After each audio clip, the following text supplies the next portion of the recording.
Alle Mann auf Gefechtsstation! Hey folks, Healer here. Today I've got a replay from myself in the premium Tier 6 German destroyer, the T-61.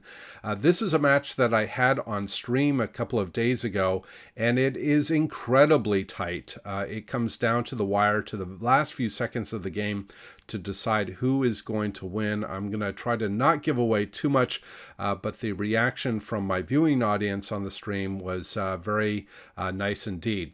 So this is a Tier 8 domination match on Crash Zone Alpha. I'm in division with my good colleague Lynn Wilk, who is sailing in the premium Tier 6 Japanese battleship, the Mutsu. And we have 2 Tier 8 carriers per team. So I'm bottom tier. I'm the only destroyer on my team, and there are 2 upper tier carriers well, obviously on both sides, but I'm facing certainly against the opposition. And this is going to be a very interesting way to try to play this game. So my mindset from the get-go was stay alive and cap. And even if I do little or no damage, so long as I can keep the opposition detected, so long as I can try to cap where possible, my opposition here is going to be a Farragut. That's the best thing that I can do for my team. I'm going to slip into the Bravo cap here. I do think I have a radar threat in this game. I think it's a Cleveland. But otherwise, yeah, this is going to be a really tough match from the get-go. So I'm going to smoke up here, which is something I normally recommend folks not to do. I'm trying to stay concealed from the planes. But normally when I go to a cap, I will look to get turned around. You can see I'm turning so I can get my stern towards the center of the cap, and I can push out of the cap as quickly as possible if I need to. But by being in smoke, I'm not only denying my team visibility, I'm also sort of advertising my relative or approximate position, which is why you're seeing this blind fire coming in. I think this is from the Mainz. To try to reset me while I'm in this cap.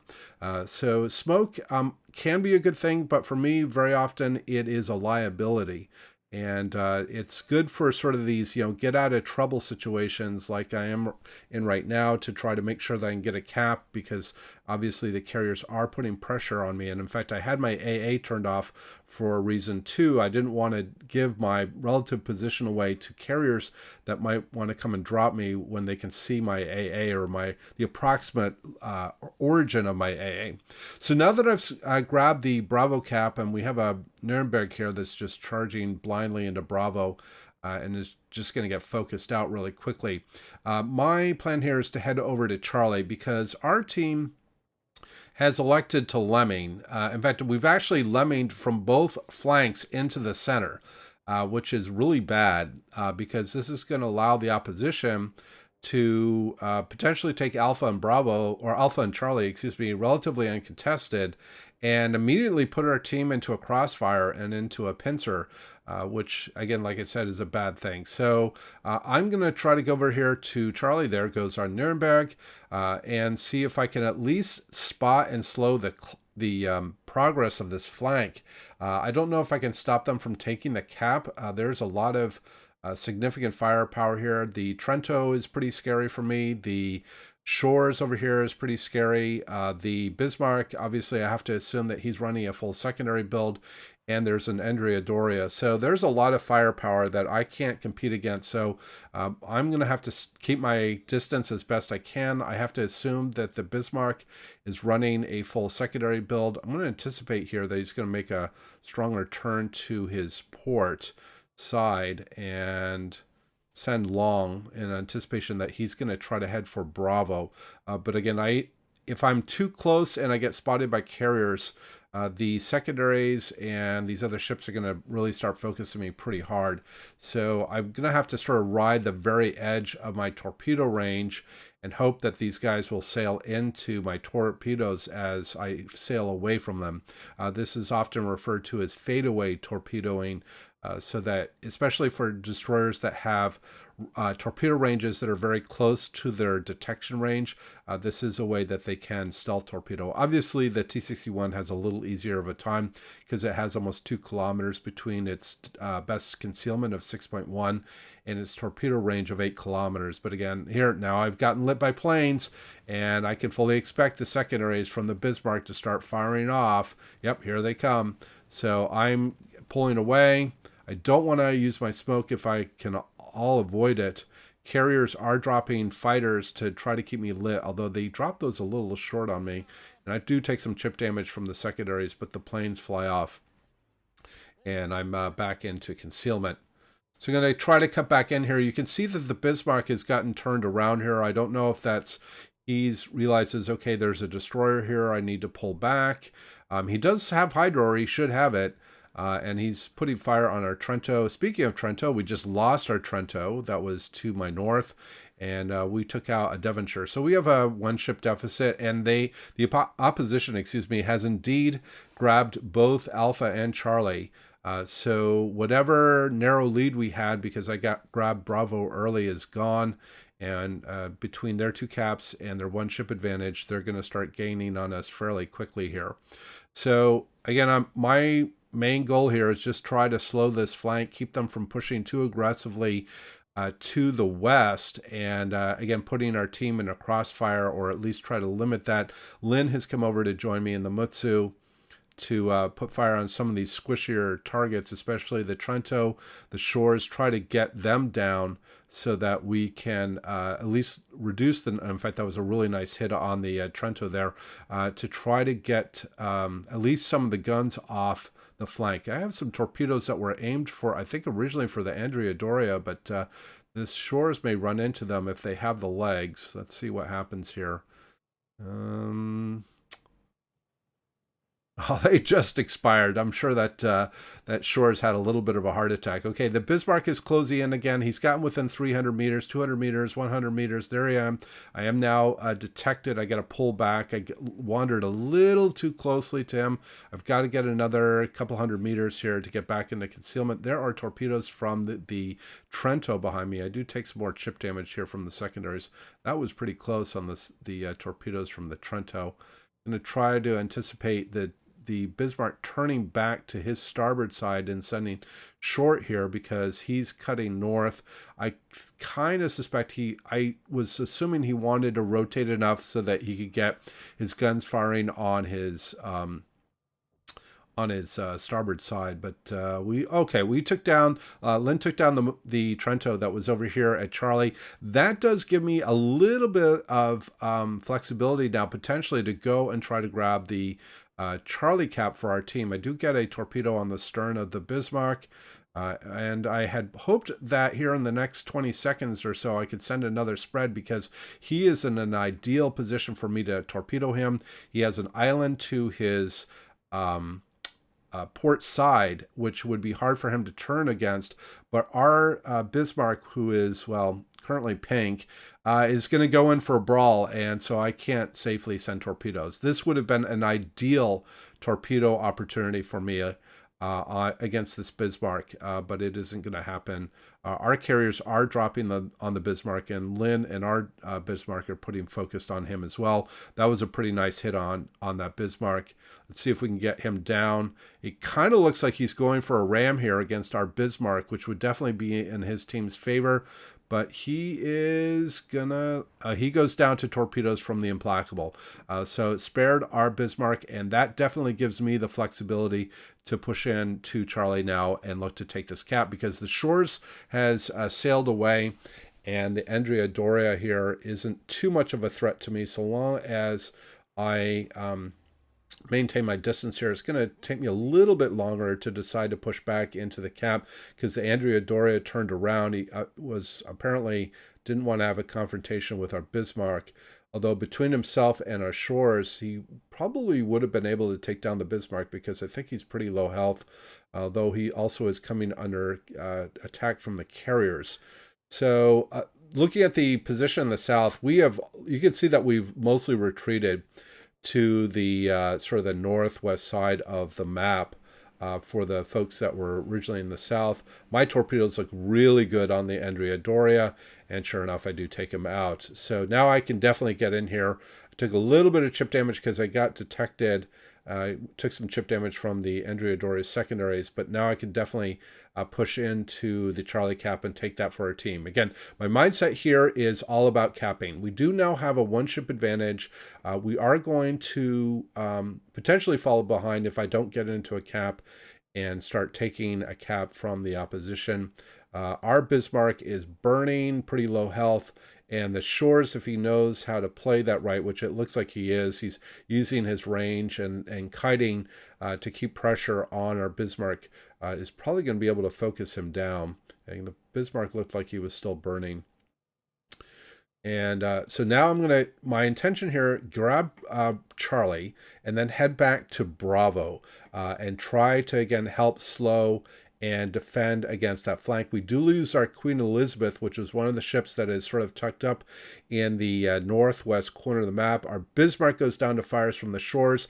That has put us almost 200 points behind, although I am about to grab the Charlie Cap here. And you can see I'm picking on the map here because the Mainz is now starting to push toward the Bravo Cap, and we should be focusing him. Thankfully, our Implacable acknowledges, and he seems to be fully situationally aware of what the opposition's positions are. The Shores would be a great target to go after just to try to finish off as I grab the Charlie Cap, but he's not really a threat to taking any caps, and the urgency for our team is to protect what we have. And try to take down the opposition that's trying to take caps, including this Mainz that's pushing into Bravo. Lynn gets a nice hit, squeaker right over the hill or right over the train onto the Shores and takes out the Shores.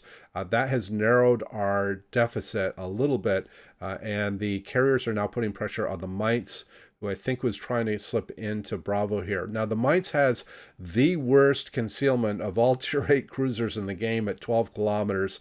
He's going to be detected no matter what. It's going to be very hard for him to take that cap, especially now that I've got him fully spotted. He's taking shots from Lynn. Well, I'm not sure if Lynn has a firing solution on him yet, but our New Mexico and our Belfast certainly do.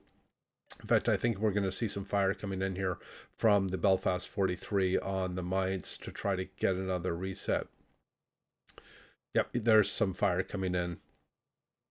So I'm going to cut over here to Bravo. And my worry here now is I'm going to get potentially lit by planes. And, you guys know how much I like playing the Mainz. This thing is very scary to go up against as a destroyer. I'm very tempted to shoot this guy to try to get him off the map, but it looks like our carrier is going to come in and drop some torpedoes. It looked like, well, it wasn't clear whether he was going to get that kill. So I make the choice here to smoke up, but this was a waste of a smoke. I was going to try to finish off the Mainz. But I should have really held this, so I shouldn't have expended the smoke. Lynn goes down to fire from the North Carolina.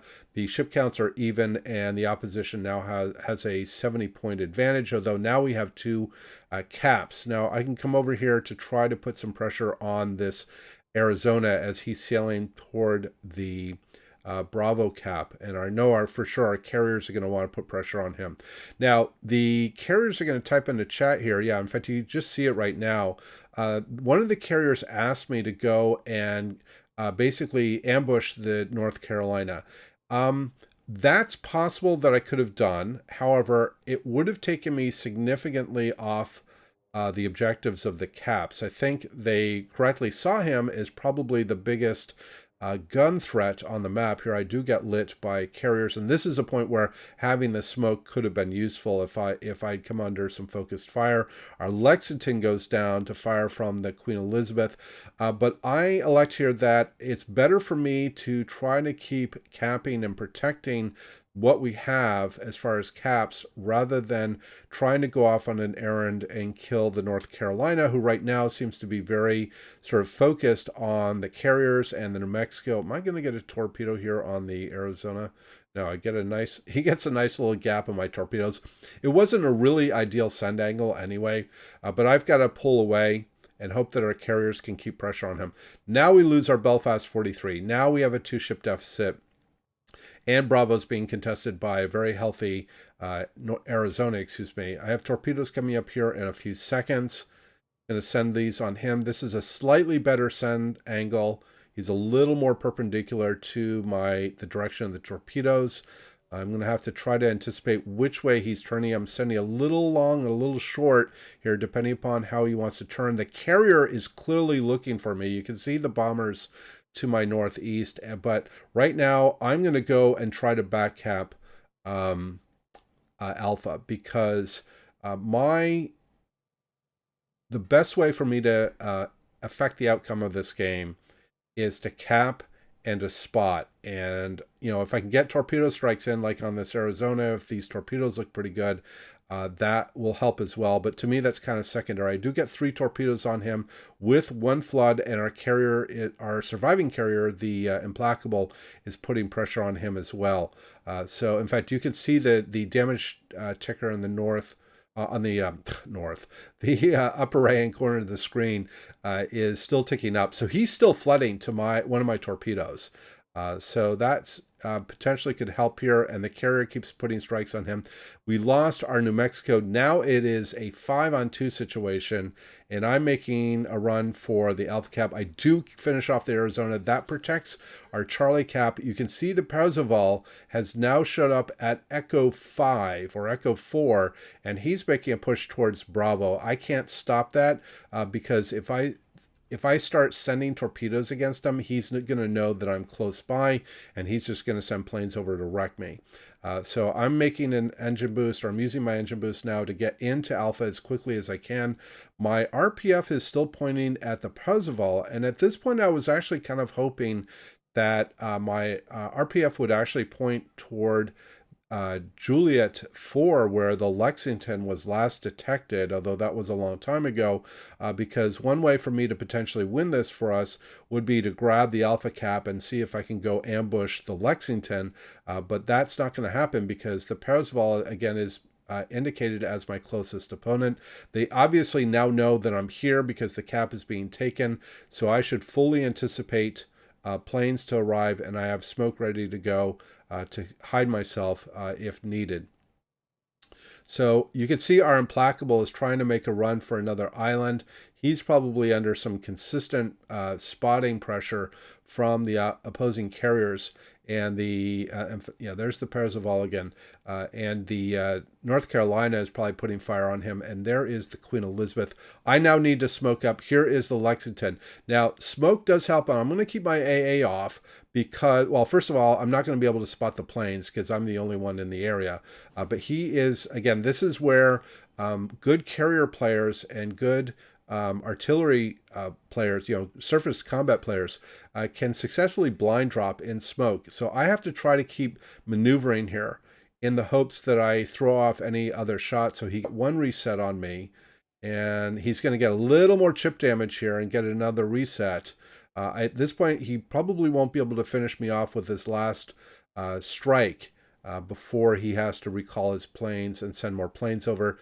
So I'm hoping at this point that I can grab this cap quickly enough that we give our team a chance. So there he did miss on that blind drop, and I'm going to grab this here in about 30 seconds. But you can see the Parzival is just about to move into Bravo, and our lead is only, or our deficit, excuse me, is only about 70 points.